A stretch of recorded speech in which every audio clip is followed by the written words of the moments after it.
영상 내용은 출연자 개인 견해이며 어떠한 투자 조언, 자문 권유가 아니므로 참고용으로만 봐주세요.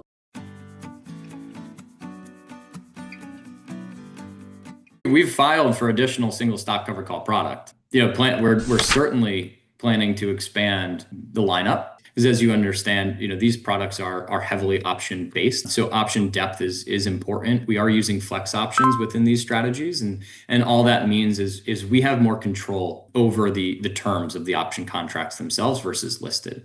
So, with that being said, it does make it easier to apply this structure to a wider range of underlying names. If we're talking about compared to our current growth and income suite, which are single stock covered call, 50% overwritten, 1.25 leverage, paid out weekly. ULTY or ULTI is a diversified portfolio. So I liken this more to our kind of FEPI type portfolio or traditional covered call. And I want to do this in kind of two phases. The first is more of a thought experiment to put performance in perspective for even those clients who are thinking about this from a pure income perspective. ULTI aims to maximize the distribution rate. It's 100% overwritten. FEPI on our side is 100% overwritten.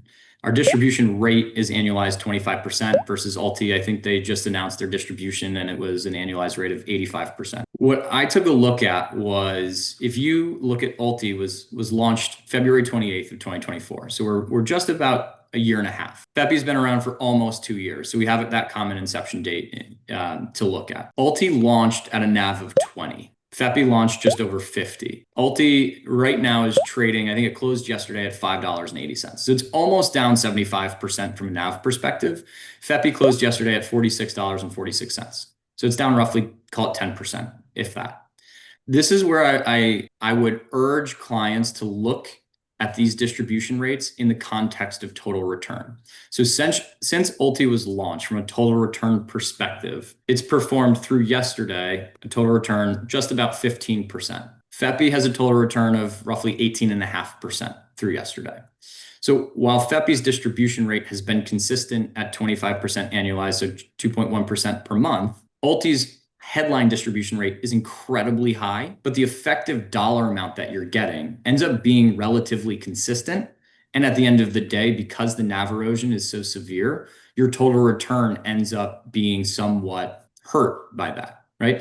If you bought in at $20 and now all of a sudden it's $5.80 and you're saying, well, this is great, I'm getting 90% return or distribution rate annualized. Yeah, that 90% on your $20 is incredible, but it's not 90% on 20. It's really closer to like a 30% distribution rate on the current NAV, which is exactly in line with basically what FEPI is, right? So it's more apples to apples than you would think. I wouldn't shy away from considering those, even though the distribution rates at the headline level seem incredibly attractive. So that's just point number one in terms of, broadly speaking, I love the concept. You want to be able to provide investors with multi-asset type exposures or multi-security type exposures, more diversified. We have those in our traditional covered call. I do understand that people want to really have kind of that higher distribution rate. With FEPI, we're writing up to 10% out of the money. We are 100% covered, but that helps us in the same way that being 50% covered in our growth and income with 1.25 leverage. It's important for us, from our perspective, to minimize NAV erosion across all of our portfolio suite. Now, with that said, from a product development perspective, I wish I could give you guys a lot of information on this. Unfortunately, I'm just not able to, right? What I will say is one of the main things that we look for from a product development perspective is client feedback, right? So is the exposure going to be more thematic? Is it a stock right now or a type of portfolio that's diversified like ULTI that a lot of clients are looking to get exposure to? The second piece is, does the underlying exposure have enough volume, right? And liquidity? Is the option market deep enough? Those are pieces that we're naturally going to have to consider to see if it's actually a viable product in general. So with that, right, we have filed for a number of additional growth and income strategies. I think you're not going to have to wait too long to see what those are. If you have any recommendations or clients have any recommendations, by all means, please reach out to us. Let us know what those names are.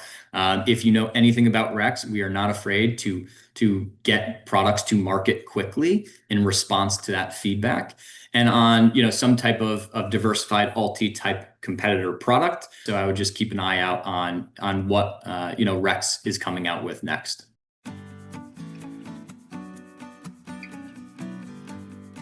Liquidity, option depth. We want to look at volatility metrics, right? If you are going to launch a single stock covered call strategy on the top 10 lowest implied volatility names in the marketplace, it's probably not going to garner a lot of interest simply because the premiums that we'd be able to collect and then therefore distribute would not be attractive to majority of clients. I'm happy to be proven wrong on that. And if that's the case, that's where the piece, from client feedback comes into play, right? So, broader thematic appeal, macro trends are all considerations within that process. Right now you have a lot of ETFs being launched kind of in the defense space, right? And so I think you've seen a lot of assets flow into that. So are there defense names that could be included within this, right? Technology tends to have incredibly high volatility names across the board. And so that's where a lot of underlying investors like to have their exposure. There's been incredible growth there. Growth-oriented names and high implied volatility names also tend to be the names that don't have natural dividends. And so that also is a piece where clients can diversify from a sector exposure, what their income stream is coming from, right? So if you have utilities and telecom dividend names in an equity income type strategy, you can diversify that sector exposure with these types of strategies where you're pulling income from high growth names. So there's a lot of different factors in our product development, but as you can imagine, it always comes back to, really what are the interests from investors? How are they going to use it in their portfolio? And what are the use cases? So, if we can solve and provide solutions for clients, that's our main goal.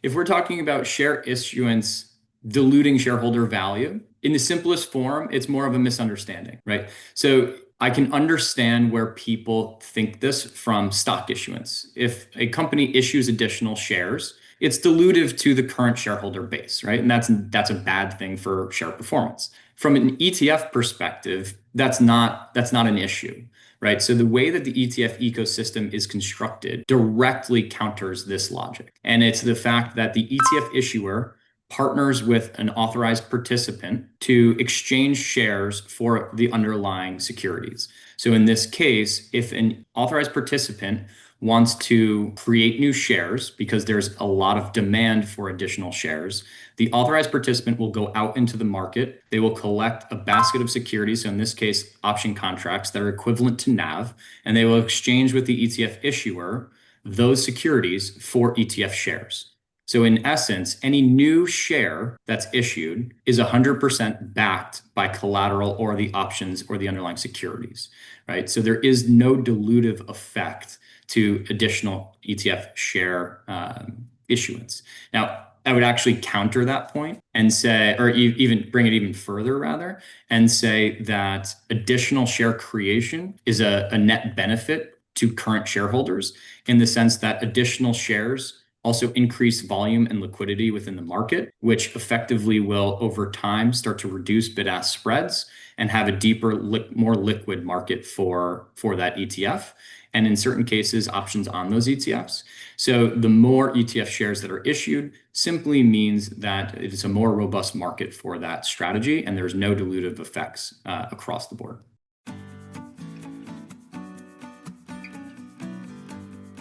But what I would say is the kind of classic response. And so just making sure that people are doing the due diligence. They understand that these are higher volatility names. You're going to be getting distributions on a frequent and regular basis. But what is your use case? Is it distributions? Is it total return? And again, I've said this a couple of times. Think about these products from a total return perspective.